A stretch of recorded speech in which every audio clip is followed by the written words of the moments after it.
how to use Me Plus app. Hello everybody, this is Sabrina here to help you today. In today's video, I will give you a full guide on how to use Me Plus app. The first step is to simply install it. You can do it with either your Play Store or your App Store.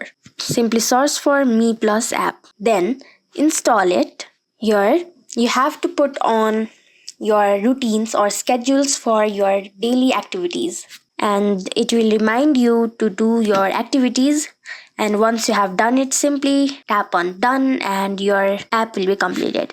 It's just like a daily planner or your to-do list, where there are enhanced features like your mood tracker, your mood tree hole, private room where you can just talk about yourself or answer to the questions. So yeah, that's it.